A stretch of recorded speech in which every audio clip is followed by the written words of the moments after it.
Rindu kami padamu ya Rasul, rindu tiada terperi. Berabad jarak darimu ya Rasul, serasa di kau di sini.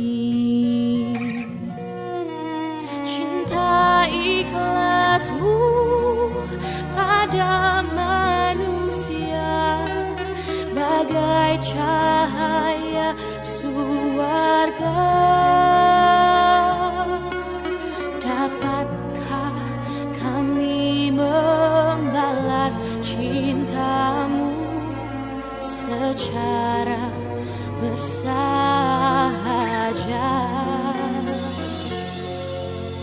Rindu kami padamu ya Rasul, rindu tiada terperi. Berabad jarak darimu ya Rasul, serasa di kau di sini.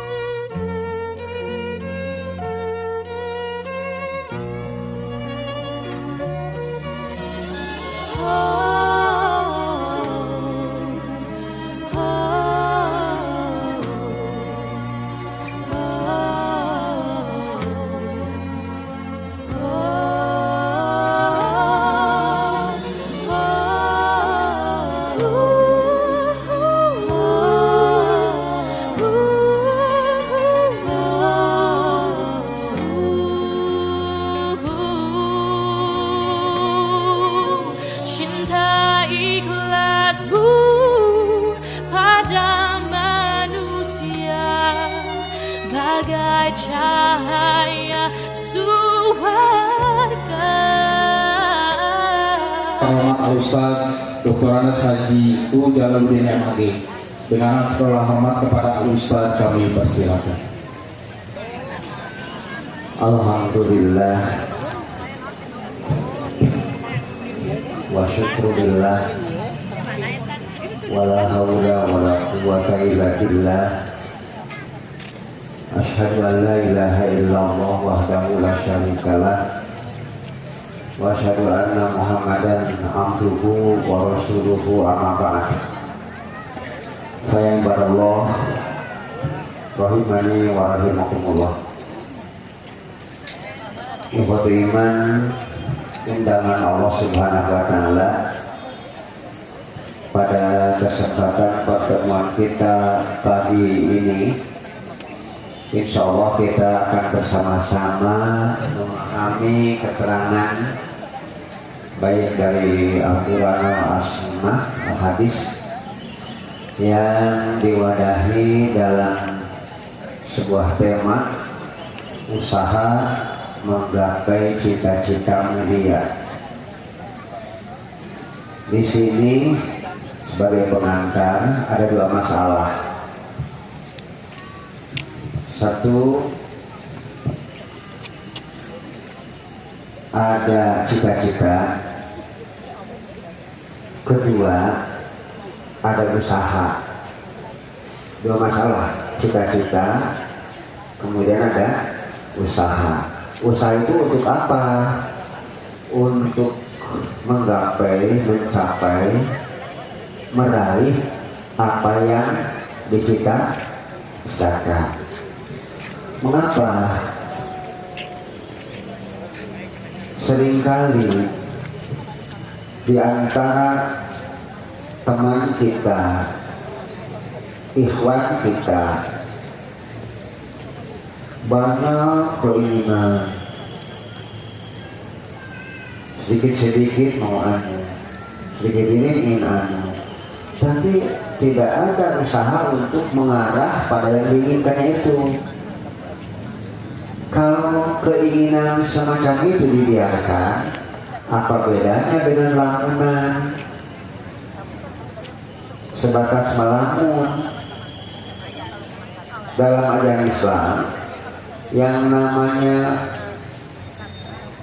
khayalan itu tidak boleh hanya kalau begini, kalau begitu, mau begini, mau itu tanpa ada usaha.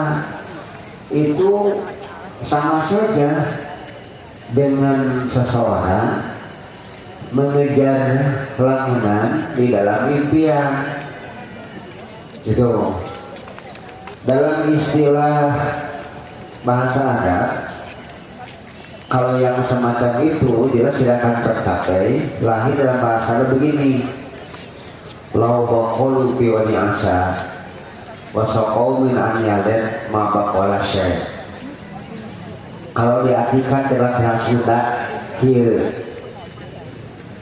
melak lalamunan di sagara susuganan dicebor mudah-mudahan mual aya beti mual beti ka beti mual aya buah nu kaala nu pasti ngan kalimat duka teh teuing naon jadina gitu.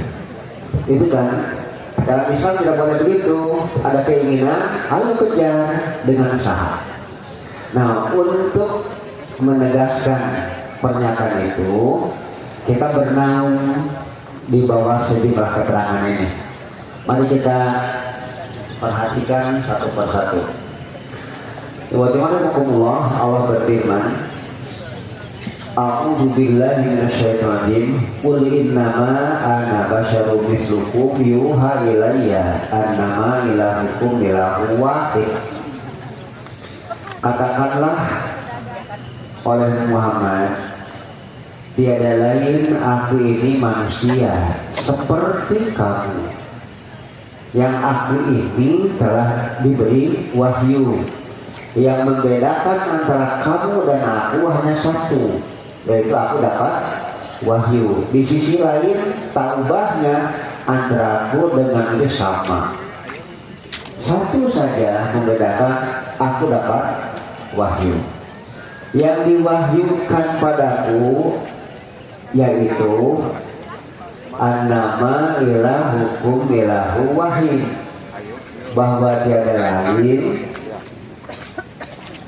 Tuhanku, ya, sembahanku yang jadi puncak ibadahku, dan juga buat kamu hanya satu, Allah. Itu yang diwahyukan padaku, hanya Allah. Segala sesuatu itu berusir pada Allah dan tidak ada hal yang keluar dari Allah. Mau apa, takut apa, kesitulah kita berpisah. Beribadah, memohon, pengabdian apapun harus terarah kepada Allah. Maka paman kana yarju liqa'a rabbih, maka barang siapa yang mengharapkan bertemu dengan Rabb-nya. Di sini tentu saja bukan bertemu sebatas bertemu. Bertemu dengan Allah tentu masalahnya luar biasa. Katakanlah surga, gitu kan? Tak bisa bertemu dengan serampangan. Jadi siapa saja yang mengharap bertemu dengan Rohnya, dengan Allah, maka falyamal amalan sholihah. Satu titik penting, punya harapan bertemu dengan Allah, beranjaklah dari falyamal amalan sholihah. Hendaklah dia melakukan amal soleh. Artinya tidak hanya sebatas harapan, tidak hanya sebatas keinginan, tetapi harus dikejar pertama dengan jalan amalan sholihah. Di sini adanya. Lalu tahap kedua, amal soleh itu hati-hati, Jangan sampai amal soleh terkotori, harus bersih murni benar-benar. Maka diikuti dengan langkah yang kedua, wala yusyrik bi ibadati rabbih ahada, dan jangan mensyirikkan Allah dengan ibadahnya itu, dengan ibadah murni lillah, itu amal soleh. Tapi hati-hati, seringkali ibadah lakukan ternyata masih ada embel-embel, masih ada keinginan di luar mengharapkan keridhaan Allah. Sebatas contoh saja ya, ketika ramenya musim caleg,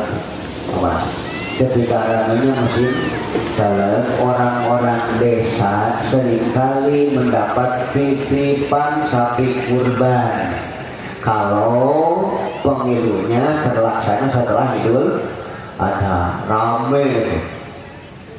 Ada apa? Kita tidak menyebut semuanya, tidak. Cuman biasa-biasa pun tidak begitu. Tapi begitu musim caleg, lalu rayakan bulan haji datang, setelah itu ada subur, ya syukurlah orang desa kebagian. Tapi kalau memang betul-betul lillah, alhamdulillah. Cuman sayangnya sering kali terjadi itu tidak lillah. Sebagai bukti saja, beres saja pemilihan, ternyata nama dia di situ jeblok, tidak berhasil, bahkan luar biasa, kecil sekali. Apa kata dia? Kalau begitu mah dari dulu juga tidak akan memberikan ke sana. Sudah. Bagaimana?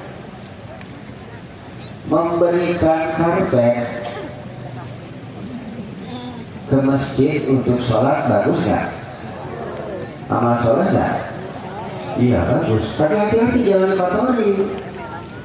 Kenyataan sama seperti tadi rame musim caleg, ada yang sengaja mengirim karpet ke sebuah masjid, hasilnya tidak ada memuaskan itu. Apa yang terjadi? Karpetnya ditarik lagi. Maka amal soleh silahkan lakukan, tapi tolong bersihkan, jangan sampai dikotori. Wala yusyrik bi ibadati rabbih ahada. Jelas kelihatan keinginan tidak hanya sebatas dalam keinginan melulu, tapi harus ada reaksi, harus ada keaktifan untuk mengejar itu. Kita lanjut iman pada ayat yang kedua. Watil kal jannatul lati uristumuha, dan itulah surga yang diwariskan kepada kamu, tiada lain bima kuntum ta'malun. Surga yang diwariskan padamu itu bukan hadiah. Surga yang diwariskan padamu itu bukan pemberian nenek moyang. Surga pemberian yang diberikan padamu itu bukan syafaat dari Rasul, tapi bima kuntum ta'malun. Landasannya surga yang diwariskan padamu satu adalah karena segala apa yang kamu lakukan. Lagi-lagi mengharapkan masuk surga, ternyata surga bisa diraih, catatan harus ada amal. Bima kuntum ta'malun. Bagaimana? Kurang apa lagi Al-Quran? Sudah jelas keinginan mau tercapai bukan terletak dalam hayalan, tapi dalam pembuktian sikap, amal, perilaku. Kita lanjutkan ayat yang ketiga. Tilkal jannatul lati nurisu min ibadina. Itulah surga yang akan kami wariskan, min ibadina, kepada hamba-hambaku. Tetap catatan penting adalah man kana taqiya, hambaku yang akan mendapat warisan surga itu tidak seluruhnya, tapi man kana taqiya, yang terbukti takwa. Bismillahirrahmanirrahim. Kita kembali pada definisi takwa. Sudah pada hafal kan? Yang paling masyhur kita sering dengar, bahkan kita pun mungkin sudah menyampaikan, at-taqwa al-imtithalu li awamirillah wal ijtinabu an nawahi. Yang disebut takwa itu adalah melaksanakan segala perintah Allah, perjuangan untuk melakukan, diikuti wal ijtinabu an nawahi, dan menjauhi segala yang tidak bolehkannya atau yang dilarangnya. Usaha menahan diri untuk tidak melanggar aturan. Di satu sisi berupa perintah, semuanya disambut, dilakukan dengan penuh kesemangatan, dengan benar-benar semaksimal mungkin. Di sisi lain, benteng-benteng yang berupa larangan tak pernah mau untuk melanggarnya. Meskipun hati berontak, hati ingin, perasaan juga ada, rasanya ingin mencoba, tapi karena ini larangan ditahannya. Bagaimana? Jangan dikira yang namanya menahan diri dari nafsu, dari hal yang salah, jangan dianggap bukan amal soleh. Saya ulang, ini barangkali untuk pencerahan ya. Umumnya kalau amal soleh itu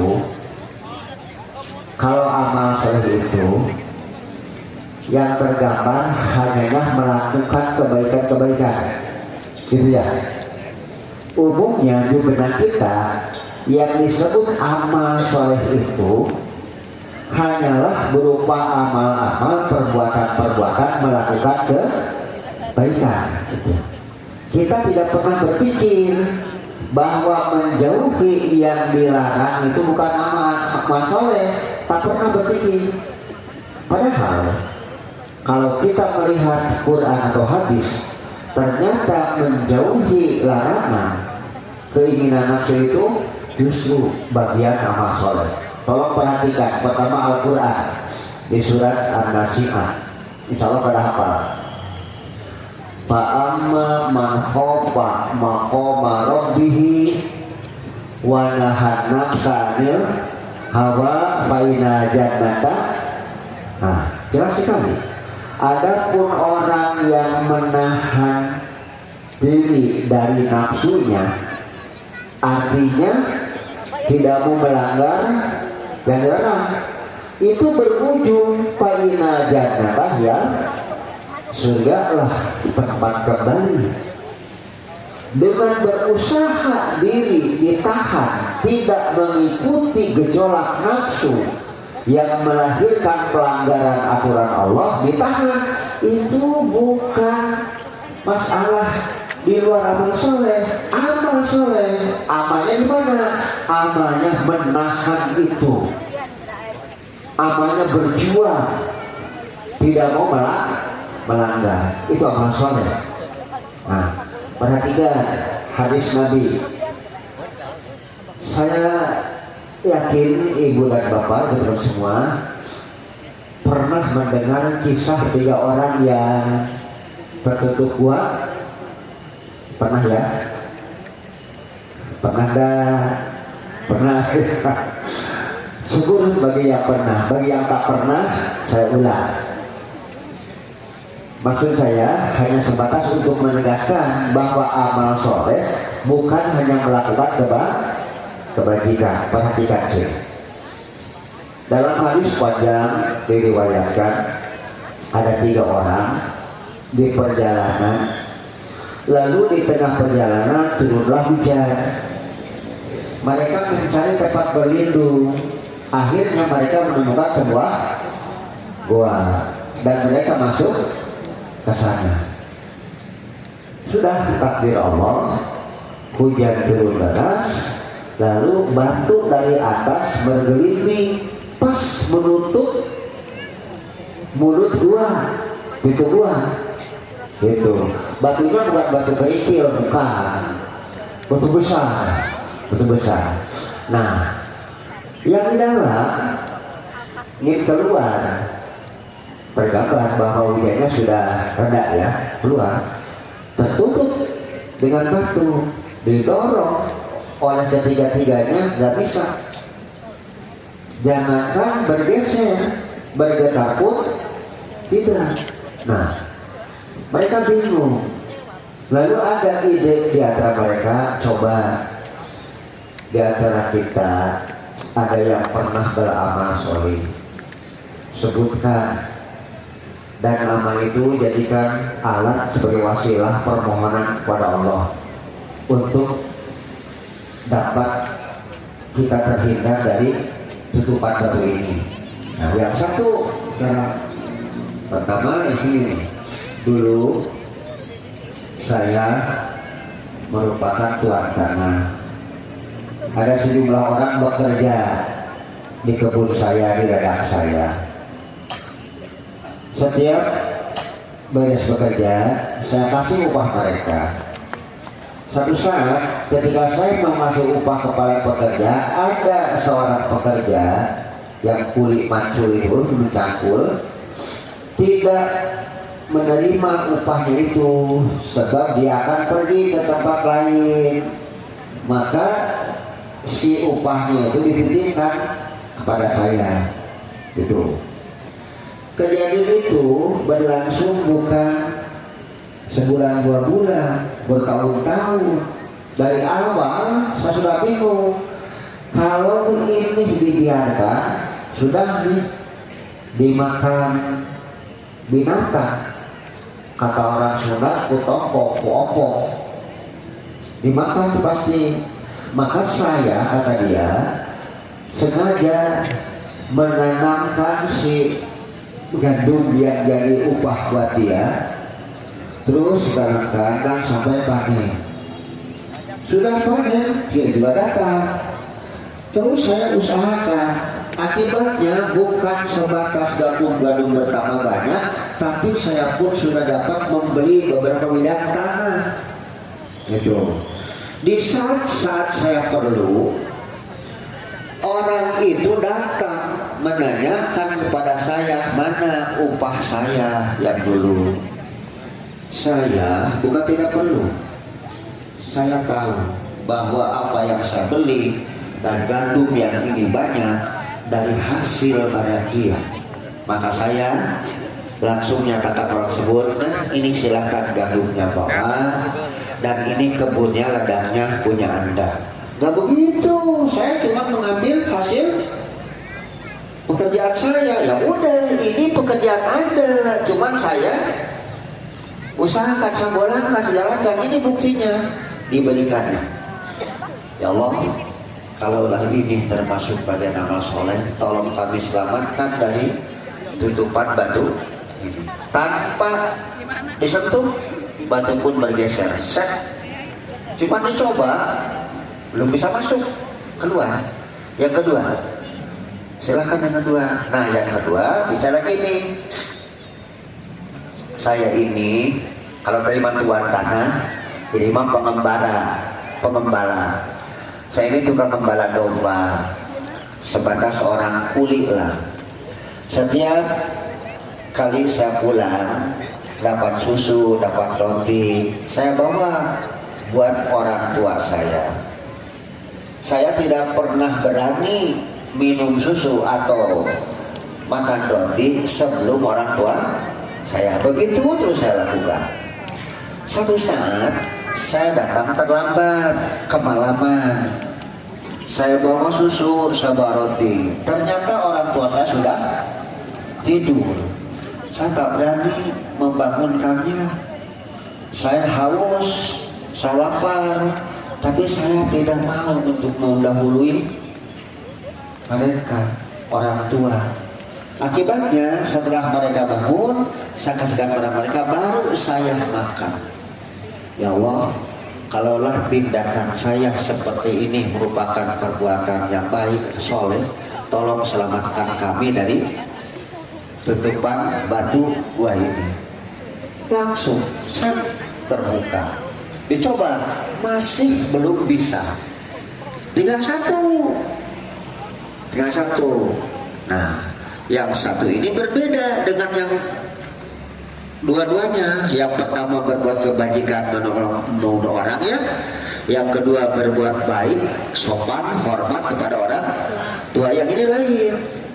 Kalau saya, justru saya ini termasuk orang yang berada, dan saya suka meminjamkan uang. Taruhlah kalau semacam sekarang rentenir gitu ya, meminjamkan uang ada hasilnya. Saya mencintai seorang perempuan gitu. Saya berharap ada kesempatan. Ternyata yang ditunggu-tunggu itu datang. Orang lain minjam biasa, dia yang saya cintai, yang senangi datang minjam juga. Saya senang banget. Saya beli. Terus perjanjian biasa berlangsung. Pada saatnya jatuh tempo saya tagih. Itu si perempuan itu tidak bisa membayar. Tapi karena sudah perjanjian, maka saya langsung, baik, kalau tidak dibayar, bayar saja oleh dirimu. Nah ya, tergambar ya. Yang dimaksud bayar oleh dirimu itu tergambar ya. Jangan dijabarkan nanti jadi Jawa Barat. Dah langsung ya, tergambar ya. Nah, waktu mana mau si perempuan pun sudah tidak mengelak, sebab tidak ada jalan lain. Cuman begitu saya akan melakukan perbuatan nafsu saya, perempuan tersebut bicara, silahkan lakukan, tetapi tolong sebelum melakukan sebut dulu nama Allah. Dengan kalimat itu saya langsung ajak, saya langsung tarik diri, saya tinggalkan perempuan itu. Tak kuasa saya melakukan perbuatan yang kotor, harus menyebut nama Allah. Saya tinggalkan, saya takut kepada Allah. Saya tidak berani sama sekali untuk mengatakan hal itu. Ya Allah, jika saya meninggalkan keinginan saya karena takut padamu merupakan bagian amal soleh, tolong kami selamatkan dari tutupan batu di gua ini. Sudah, set terbuka, langsung mereka dapat keluar. Nah, teman-teman, di sini saya hanya akan menegaskan saja, jangan punya anggapan yang disebut amal soleh itu hanya melakukan hal-hal yang baik saja, meninggalkan kejelekan, keburukan yang diharamkan, yang dilarang dengan dasar karena Allah, itu bagian dari amal soleh. Dengan meninggalkannya itu baik, maka di sini katakan bahwa surga yang akan aku wariskan di antara hambaku itu tiada lain pada orang yang terbukti takwa, melaksanakan segala perintah Allah, meninggalkan segala yang dilarangnya. Bisa paham ya? Jelas-jelas di sini dapat warisan surga hasil dari jerih payah, melakukan segala perintah Allah, meninggalkan segala yang tidak bolehkannya, bukan dengan hayalan. Nah, kita lanjut. Teman-teman, masuk yang keempat. Qad aflahal mu'minun. Sungguh pasti bahagia orang mukmin. Alladzina hum fi sholatihim khashi'un, yaitu mereka yang dalam sholat mereka ini khusyuk. Walladzina hum 'alal lagwi mu'ridun, dan mereka itu ialah yang berpaling dari hal-hal yang tidak ada gunanya. Walladzina hum lisakati fa'ilun, mereka yang bahagia itu melakukan, mengeluarkan zakat. Walladzina hum li furujihim hafizun. Nih satu di sini. Kalimatnya berbeda. Yang tadi melaksanakan salat khusyuk, terus diikuti meninggalkan yang tidak ada makna, diikuti lagi apa? Melakukan zakat. Ini lain, walladzina hum li furujihim hafidun. Di sini pertahanan diri justru, bukan melakukan, tapi bertahan dalam hal yang bagus. Walladzina hum, dan mereka itu orang-orang yang terhadap farji mereka hafidun, menjaga, jangan sampai terjatuh dalam koridor yang diharamkan.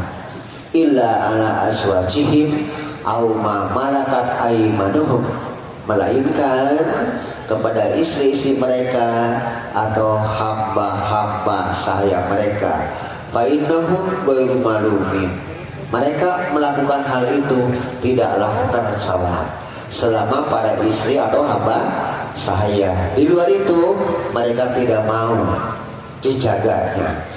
Terus walladzi famanibtago wara'a dalik, barang siapa yang berharap menginginkan mencari wara'a dalik, di luar itu, di luar istri yang sah, di luar hamba sahaya, maka Allah menyatakan faulaika humul adun, mereka lah yang suka melampaui batas, melanggar aturan.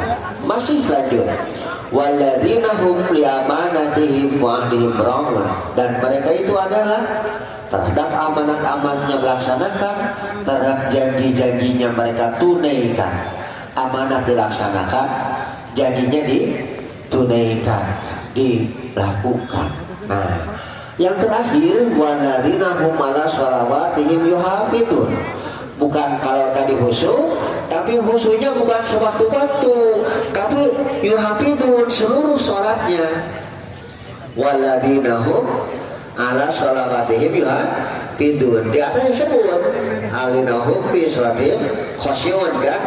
Bukan sewaktu itu saja, tapi yuhafidun seluruhnya dijaga dengan khusyuan. Baru Allah berikan kepastian, ulaika humul warisun, mereka lah sebagai para pewaris. Pewaris apa? Alladzina yarisuna firdaus hum fiha khalidun. Mereka adalah orang-orang yang mewarisi surga firdaus, kekal mereka di sana. Khotiman, dapat warisan surga firdaus bukan dengan angan-angan. Dapat warisan surga firdaus bukan sebatas cita-cita, bukan sebatas keinginan, bukan sebatas impian, tapi melalui perjuangan. Landasan pertama iman, diikuti salat, masalah-masalah yang tabuna ditinggalkan. Lalu tentang zakat, meskipun berat untuk dikeluarkan, tetap didobrak, dilakukan. Itu semuanya merupakan kegiatan perbuatan. Tapi masuk pada bertahan dari nafsu, kalau bukan tempatnya, ini merupakan meninggalkan kejelekan. Dan ternyata meninggalkan kejelekan ini bagian yang membuat orang dapat warisan. Nah, karena itu sekali lagi, yang namanya amal soleh bukan sebatas melakukan kebajikan-kebajikan, meninggalkan keburukan-keburukan pun asalilah itu merupakan bagian dari amal soleh. Cuma mengamalkannya dengan cara meninggalkan, menahan diri.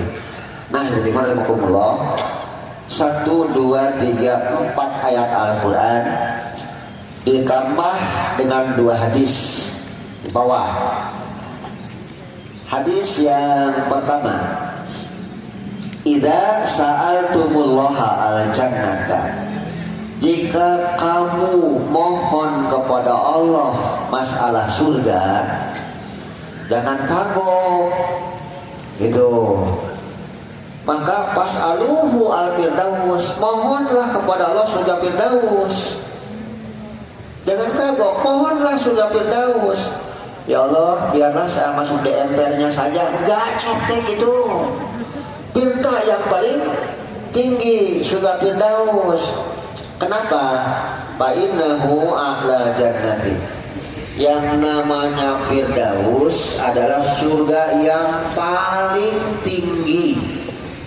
Surga yang paling tinggi.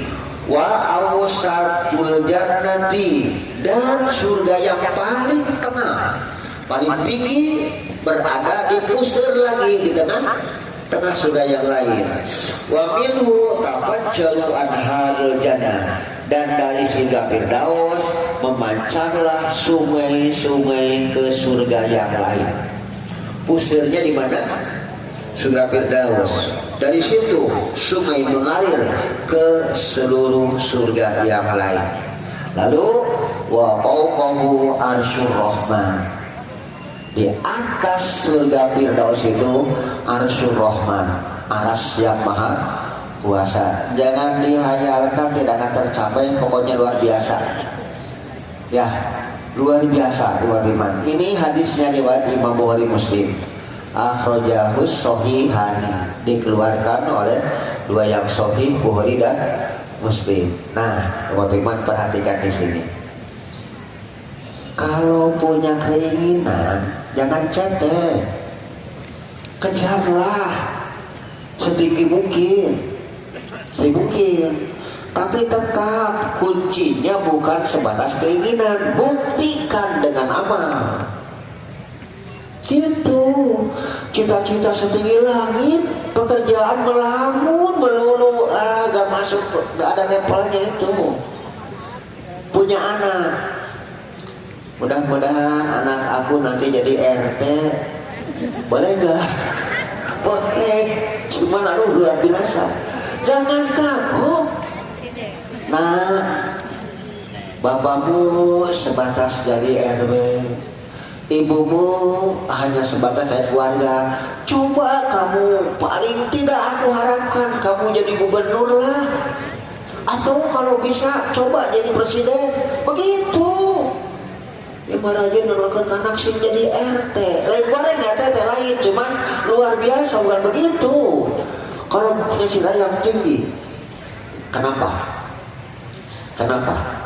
Ternyata dorongan dari Rasul, kalau menghendaki itu yang tinggi, itu akan mengakibatkan bekerja lebih gairah.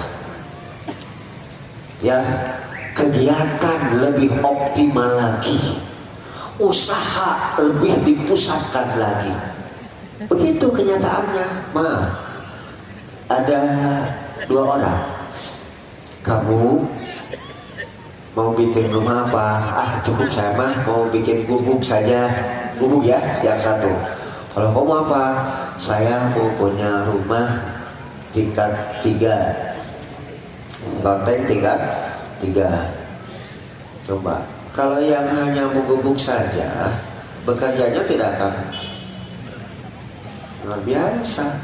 Udah cukup, ini masa gubugan gini, sudah selesai. Tapi kalau orang menghendaki punya rumah sampai 3 tingkat, gimana? Lain. Bekerjanya, berjuangnya akan luar biasa. Karena itu Rasul sudah memberikan satu arahan. Jika punya cita-cita jangan kapok. Sudah kejar yang paling tinggi. Tapi itu bukan hanya sebatas hayalan. Tebus dengan perjuangan kamu. Itu. Stop. Lebih jelas lagi teman dalam hadis yang bawah. Coba perhatikan. An Abi Firasin Rabi'at Ka'b bin Aslami, dari Abu Firas Rabi'ah bin Ka'ab al-Aslami, khadimi Rasulillah sallallahu alaihi wasallam. Sebentar, ada yang membaca khadimu, ada yang membaca khadimi. Kalau tanpa harokat boleh dua-duanya. Tapi kalau disuruh tunjukkan al harokat, sudah ikuti saja. Dibaca khadimu benar, dibaca khadimi pun benar, tidak salah. Kalau dibaca khadimu itu jadi khobar dari mubtadi yang dibuang. dari Abu Firas bin Rabi'ah bin Ka'ab, khodimu huwa khodimu, gitu. Ada yang dibuang boleh, tapi kalau khodimi jadi badal, pengganti siapa? Rabi'ah itu siapa? Abu Firas itu khodimu, langsung khodimi, langsung jadi badal. Jangan bertengkar, asal tanggung jawab saja. Baca doma silakan, apa tanggung jawabnya? Baca kasroh silakan, apa alasannya? Ya, di sini saya tuliskan khodimi berjadi badal. Siapa Rabi'ah itu? Rabi'ah itu ya, Abu Firas itu adalah khodimi Rasulillahi sallallahu alaihi wasallam, pembantu Rasulullah sallallahu alaihi wasallam, pembantu Rasul. Ya. Sudah dapat digambarkan Rasul, ada yang membantu, siapa namanya? Abu Firas Rabi'ah membantu Rasul. Lalu dia disebutkan juga keadaannya wa min ahli suffah, dan dia termasuk dari ahli suffah. Ini perlu diperhatikan. Ahli suffah itu begini. Suffah itu ada masjid, lalu masjidnya ke sana ada apa sih? Teras, ada namanya teh soronoi. Kalau Sunda soronoi apa sih? Kalau bahasa Indonesia mau bongsol boleh lah, mau bongsol, mau soronoi, mau teras. Kalau sekarang biasa suka pakai kanopi kan? Nah, karena tidak cukup kanopi, nah itu sumpah namanya, sumpah gitu, sumpah. Nah, dia termasuk ahlu sumpah ini sebab dia termasuk orang yang miskin. Orang yang miskin. Dulu di zaman Rasul masih itu pakai yang tadi pada sorol itu, ya, pakai teras ke sana. Orang-orang miskin suka kumpul di situ. Termasuk siapa? Nah, Rabi'ah. Sudah tergambar? Itu yang dimaksud sumpah, bukan ahli sufi, bukan, tapi ahli sumpah begitu. Jadi yang suka datang ke teras masjid ya, itu pakai langit biasa. Nah, selanjutnya Qala, dia berkata, kuntu abitu, dulu aku pernah tidur. Dulu aku pernah tidur ma'a Rasulillahi sallallahu alaihi wasallam, bersama Rasul sallallahu alaihi wasallam. Kalau kata orang Sunda, ngenong. Tahu ngenong? Monok. Iya. Kasarna ngilu molor di batur gitu. Nah, abid ma'rusilah. Aku dulu pernah tidur dengan Rasulullah. Kata dia, Fa'atihi biwadu'ihi. Lalu aku datang kepada Rasul dengan membawa air wudunya. Awas, jangan dibaca wudu, tapi wadu. Kalau wudu merupakan prakteknya, itu wudu. Dari apa? Basuh tangan, sana itu namanya wudu. Kalau wadu, wa fatah, itu air wudu, ya. Nah, aku datang kepada Rasul membawa air wudunya, wahajatihi, dan keperluannya, semacam sikat, misalkannya siwak, semacam handuk misalnya. Keperluan Nabi disiapkan oleh siapa? Oleh Rabi'ah. Nah, lalu Rasul sallallahu alaihi wasallam melihat tindakan orang semacam itu, beliau betul-betul memperhatikan sampai beliau menawarkan jasa kepada orang yang telah mengambil itu. Kata beliau, qala salni, di riwayat lain is'alni, di sini salni sama, mintalah padaku. Mau apa? Rabi'ah, mau apa? Sok minta. Iman, subhanallah, tak pernah tergambar dari awal Rasul sampai menawarkan mau apa, minta padaku. Ya subhanallah, kesempatan yang tidak akan pernah terlupakan ini. kesempatan emas benar-benar. Lalu fakultu, aku berkata, as'aluka murafaqataka fil jannati. Ya Rasul, saya mohon, saya ingin, saya minta untuk menemani Tuhan di surga. Bukan mohon minta gedung, bukan mohon minta kekayaan. Padahal dia orang miskin kan?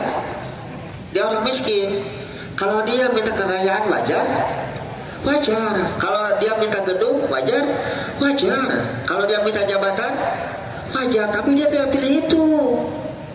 Rasul menyatakan silahkan mau apa. Dia mengambil, subhanallah, puncak tujuan manusia.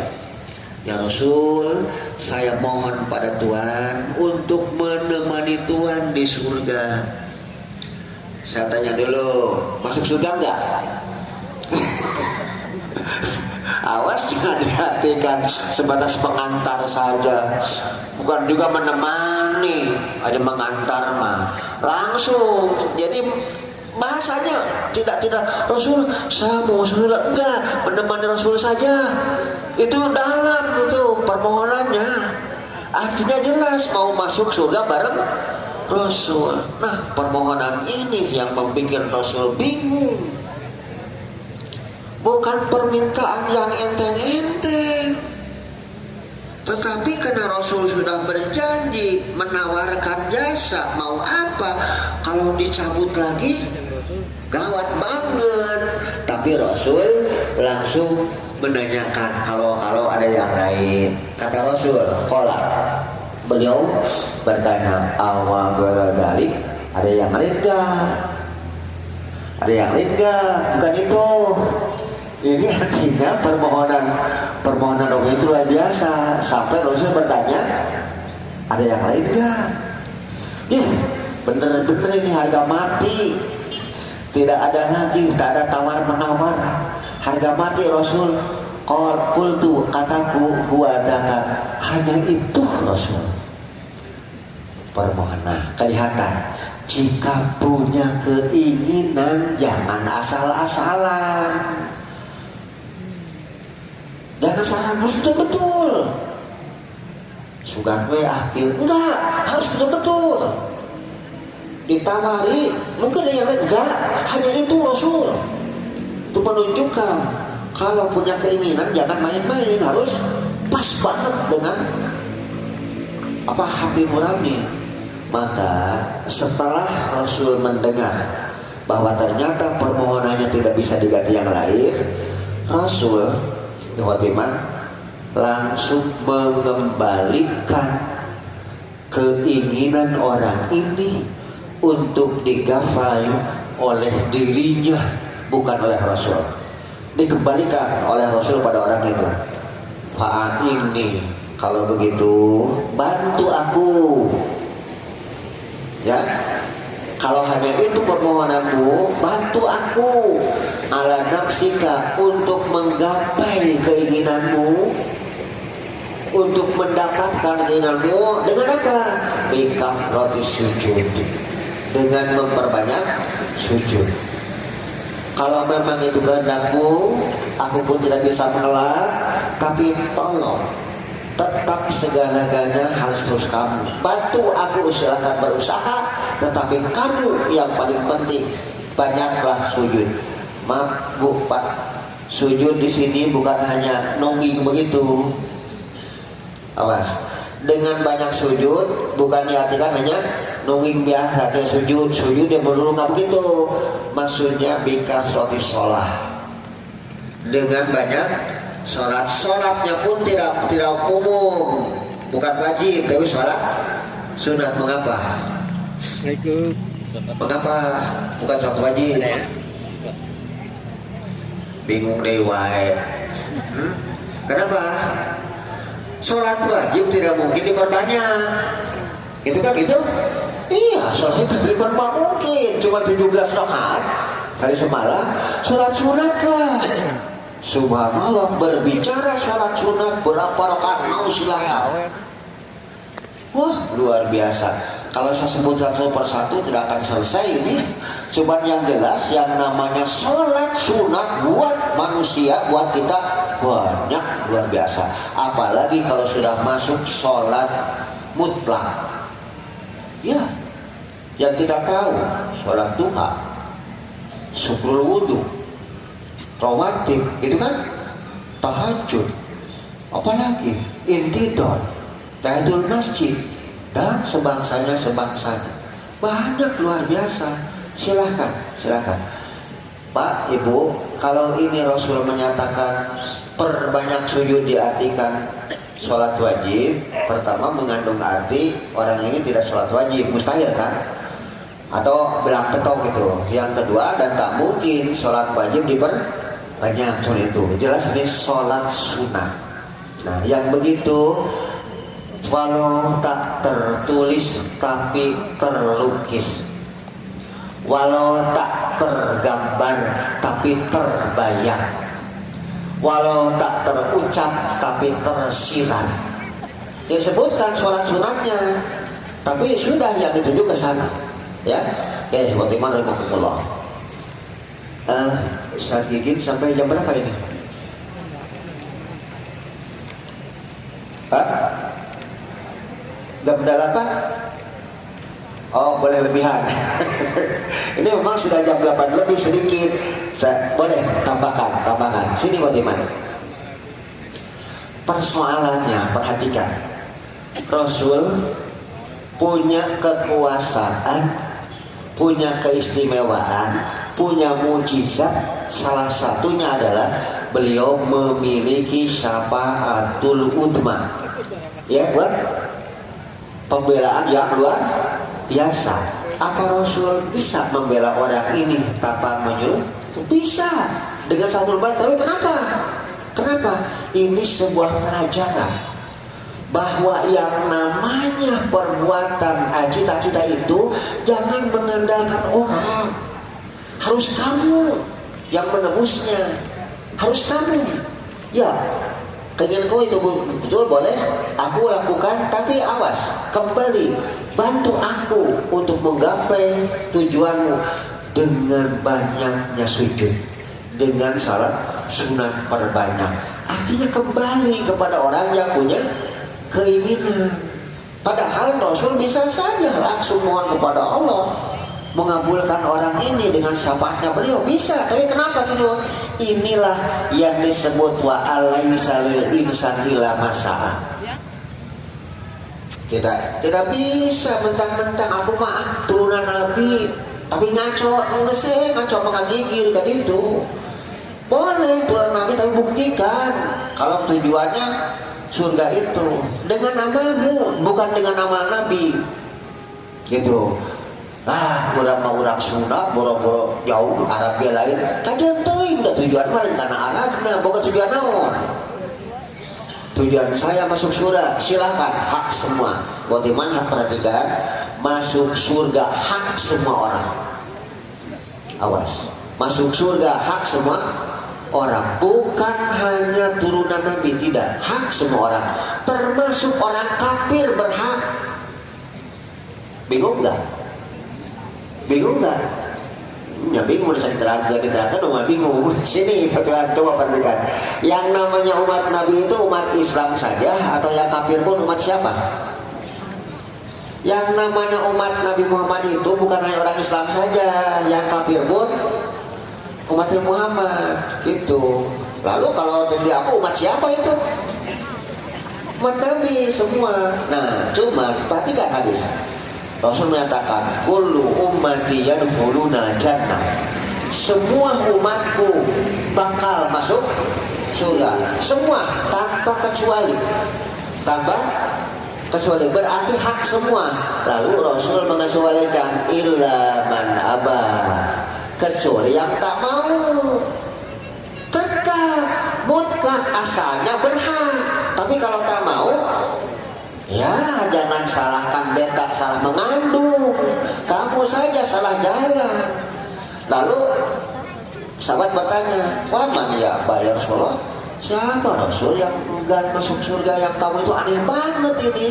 Rasul tidak menyebutkan kapan dan tidaknya, disebutkan sifatnya. Man atau ani dakhalal jannah. Siapapun yang taat padaku masuk surga. Tapi waman asoni faqad aba. Jadi siapa yang pun yang maksiat itu yang aba. Artinya yang kafir pun berhak masuk surga. Kenapa tidak masuk? Keinginan dia tidak mau. Itu jangan dipaksa, biar saja kan gitu. Kepanjangan buat iman, sudah kelebihan lagi banyak. Saya ambil saya kesimpulannya. Pertama, mempunyai keinginan yang sangat tinggi tidaklah tercela. Ya, mempunyai keinginan sangat tinggi tidaklah tercela, bahkan merupakan suatu keharusan. Apa rahasianya? Itu akan mengakibatkan dorongan untuk lebih bergairah lagi mengerjakannya, melakukannya, mengamalkannya. Ya. Yang kedua, untuk usaha dominan untuk menggapai cita-cita terletak pada diri sendiri, sementara yang lain hanyalah penopang. Rasul sebagai penopang, Rasul yang pokok siapa? Dia Robina, gitu kan? Yang lainnya penopang saja. Tidak bisa orang tidak pekerjaan apa-apa langsung saja dipersilahkan surah dibiarkan, tidak bisa. Bahkan Nabi marah banget pada orang yang melanggar aturan. Hari kiamat didatangkan semua manusia dibariskan di hadapan masing-masing Rasul, Nabi Muhammad, Nabi Adam, Idris dan semuanya. Lalu di barisan Rasul itu ada beberapa orang oleh malaikat dikeluarkan di barisannya. Nabi tahu itu umat beliau. Nabi membela, mengeluarkan kartu syafaatul ummahnya. Kata beliau, malaikat itu kan umat saya, umatku. Malaikat menjawab, ya Muhammadu innaka la tadri ma ahdatsa ba'dak. Muhammad, betul ini umatmu, tapi Tuhan tidak tahu apa yang ia ada-adakan setelah Anda meninggal dunia. Apa pembelaan Rasul? Langsung kandas, ditarik, dicabut. Kata beliau, syukur, nyahkan kalau begitu. Itu tetap yang dominan untuk menggapai cita-cita siapa? Yang punya cita-cita sendiri dari kita ya. Yang lain sebatas penopang saja. Lalu yang ketiga, Allah selalu mengabulkan permohonan hambanya dan tidak pernah salah dalam membalas kebaikannya. Iya, permohonan hamba dikabulkan selama dia muslim pasti. Cuman pengabulannya jangan mendikte Allah, terserah kepada Allah saja. Dan Allah tidak akan salah tentang memberikan pengabulannya, membalas ganjarannya, termasuk membalas kesalahannya. Sekian khotbah, mudah-mudahan dapat dicerna, dan saya berharap perhatikan yang namanya amal soleh tidak terbatas pada yang dilakukan kebaikan saja ya. Itu. Rindu kami padamu ya Rasul, rindu tiada terperi. Berabad jarak darimu ya Rasul, serasa di kau di sini. Cinta ikhlasmu pada manusia bagai cahaya surga. Dapatkah kami membalas cintamu secara bersahaja? Rindu kami padamu ya Rasul, rindu tiada terperi. Berabad jarak darimu ya Rasul, serasa di kau di sini.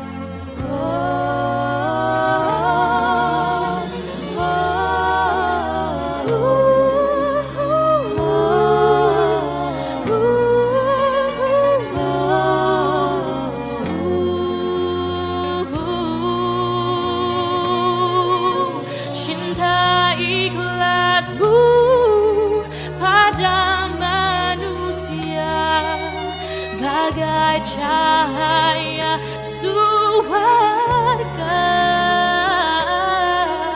Dapatkah kami membalas cintamu secara bersahaja?